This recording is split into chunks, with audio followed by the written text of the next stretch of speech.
میرا دل بدل دے میرا الرحمن الرحیم نحمدہ و نصلی علی رسولہ الکریم اما بعد۔ اللہ تعالیٰ قرآن میں فرماتے ہیں یا ایھا الذین آمنوا اذکروا اللہ ذکرا کثیرا وسبحوہ بکرۃ واصیلا، اے ایمان والو اللہ کو کثرت سے یاد کیا کرو اور صبح شام اللہ کی تسبیح کیا کرو۔ اسی طرح اللہ تعالیٰ قرآن میں فرماتے ہیں تم مجھے یاد کرو میں تمہیں یاد کروں گا۔ اسی طرح اللہ تعالیٰ قرآن میں فرماتے ہیں کہ اللہ کا ذکر سب سے بڑی چیز ہے۔ اسی طرح اللہ تعالیٰ قرآن میں فرماتے ہیں کہ اللہ ہی کے ذکر سے دلوں کو سکون اور اطمینان ملتا ہے۔ اسی طرح اللہ تعالیٰ قرآن میں فرماتے ہیں فاذکروا اللہ قیاما وقعودا وعلی جنوبکم، کہ تم کھڑے ہونے کی حالت میں، بیٹھنے کی حالت میں، لیٹنے کی حالت میں، ہر حالت میں اللہ تعالیٰ کو یاد کیا کرو۔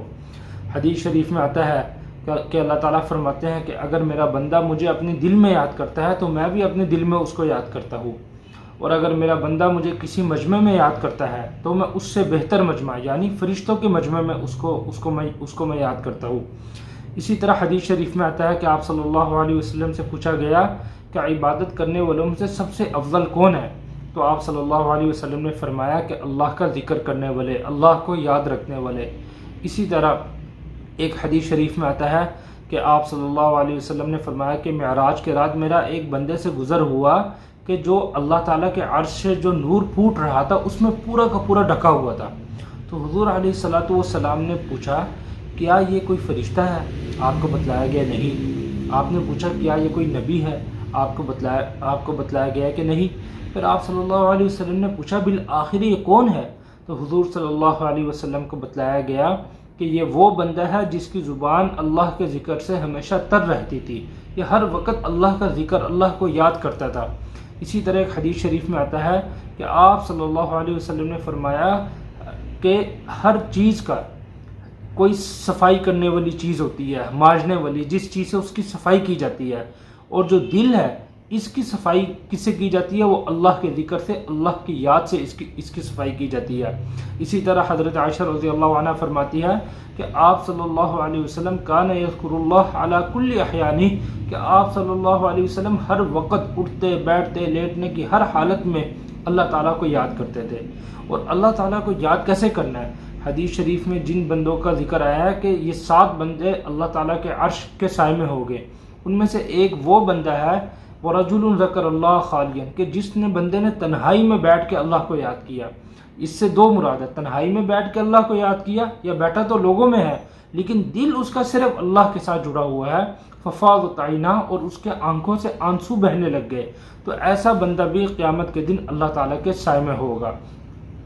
اب یہ جو ذکر ہے یہ انسان کے لیے اتنی بڑی چیز ہے کہ دنیا میں اس کے چہرے پہ نور ہوتا ہے، اس کے دل میں سکون ہوتا ہے، اور آخرت میں اللہ کیا اس کے اتنا اونچا درجہ ہے جو میں نے آپ کو بتلا دیا ہے۔ اب انسان ذکر اللہ تعالیٰ کا کس طرح کرے؟ دیکھیں اللہ تعالیٰ کی یاد کا ایک سب سے جو بڑا مطلب ہے جو ہر انسان کے اوپر فرض ہے، ہر انسان کے اوپر واجب ہے، وہ یہ ہے کہ اللہ تعالیٰ کے حکموں کی پیروی کرے، اللہ تعالیٰ کی فرما برداری کرے۔ اور اللہ تعالیٰ کا سب سے بڑا حکم ہے وہ نماز کا حکم ہے۔ اب جب انسان نماز پڑھتا ہے، ایک تو اللہ تعالیٰ کا حکم پورا کر رہا ہے، پھر نماز میں سب سے زیادہ ذکر ہی نماز میں ہے، جس میں آپ دیکھیں قرآن پاک بھی نماز میں پڑھا جاتا ہے، مسنون دعائیں بھی پڑھی جاتی ہے، قرآنی دعائیں بھی اس میں پڑھی جاتی ہے۔ اسی طرح اللہ تعالیٰ کی دوسری طرح سے تسبیحات بھی اس میں کی جاتی ہے۔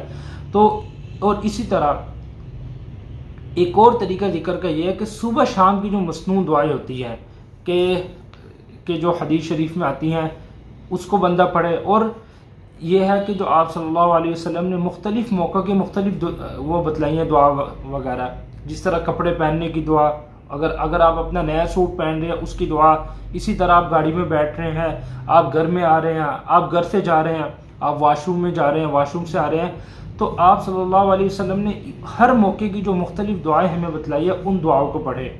اور تیسری اس کی ایک یہ صورت ہے کہ ہم ہر وقت ہم اٹھے بیٹھے لیٹے ہم زبان سے اللہ تعالیٰ کا ذکر کرتے رہے، اور کوئی ایسی حالت ہو جس سے ہم زبان سے اللہ تعالیٰ کا ذکر نہیں کر سکتے تو ہم دل سے اللہ تعالیٰ کو یاد کریں۔ دل سے اللہ تعالیٰ کو ہم کیسے یاد کریں؟ ہم دل سے یہ سوچ سکتے ہیں کہ اللہ تعالیٰ ہمیں دیکھ رہے ہیں، ہم یہ سوچیں اللہ ہمیں سن رہے ہیں، ہم یہ سوچیں اللہ ہمارے ساتھ ہے، صحیح ہے۔ ہم اپنے دل میں اللہ تعالیٰ کی کیا نام ہے، اللہ تعالیٰ کی محبت کو جگائے رکھیں۔ اس کا فائدہ یہی ہوگا کہ دنیا میں ہمارا دل اطمینان اور سکون میں رہے گا. ورنہ اگر ہم اللہ تعالیٰ کا ذکر سے ہم غافل ہوں گے تو قرآن میں کیا آتا ہے؟ وَمَن يَعْشُ عَن ذِكْرِ الرَّحْمَٰنِ، جو اللہ تعالیٰ کے ذکر سے غافل ہوتا ہے، اعراض کرتا ہے، بھاگتا ہے، نُقَيِّضْ لَهُ شَيْطَانًا، تو ہم شیطان کو اس کے پیچھے بھگا دیتے ہیں، فَهُوَ لَهُ قَرِينٌ، تو وہ اس کا ساتھی بن جاتا ہے. شیطان جس کا ساتھی بن جائے وہ بندہ کہاں سکون اور اطمینان میں رہ سکتا ہے. اسی طرح اللہ قرآن میں فرماتے ہیں وَمَنْ أَعْرَضَ عَنْ ذِكْرِي فَإِنَّ لَهُ مَعِيشَةً ضَنْكًا، جو میری یاد سے غافل ہوا، جس نے میری یاد سے منہ پھیرا، اعراض کیا، میرے ذکر سے اعراض کیا، تو ہم اس کا دنیا میں رہنا تنگ کر دیں گے. وَنَحْشُرُهُ يَوْمَ الْقِيَامَةِ أَعْمَىٰ، اور ہم قیامت کے دن جب اس کا حشر کریں گے تو اندھا کر کے کریں گے. وہ کہے گا رب لِمَ حَشَرْتَنِي أَعْمَىٰ، اے اللہ آپ نے میرا حشر اندھا کر کے کیوں کیا؟ میں تو دنیا میں دیکھتا تھا. تو اللہ تعالیٰ فرمائیں گے تمہارے پاس ہماری نشانی آئی، تم نے ان کو بلا دیا، آج تم بلا دیے گئے. تو آپ دیکھیں کہ آج ہمارا دنیا میں سب سے بڑا مسئلہ عام طور پر لوگوں کا معیشت کا ہے کہ ہماری معیشت نہیں ہے، ہمارے پاس کھانے پینے کو نہیں ہے، ہمارے خرچے پورے نہیں ہو رہے. بھائی اللہ تعالیٰ کو یاد کرو، اللہ تعالیٰ سے مانگو، تو اللہ تعالیٰ انشاءاللہ یہ سارے مسائل آپ کے دور کر دیں گے، اور انشاءاللہ آپ کی دنیا میں آپ کا دل بھی سکون میں ہو جائے گا، آپ کے دنیا میں یہ سارے مسائل بھی حل ہو جائیں گے، اور آخرت میں بھی انشاءاللہ آپ کے لیے بہت اونچے درجات ہے، جس طرح کہ میں نے قرآن و حدیث کی روشنی میں آپ کو بتلایا. اللہ تعالیٰ سے دعا ہے اللہ تعالیٰ ہمیں عمل کی توفیق عطا فرمائے. والسلام علیکم ورحمۃ اللہ وبرکاتہ.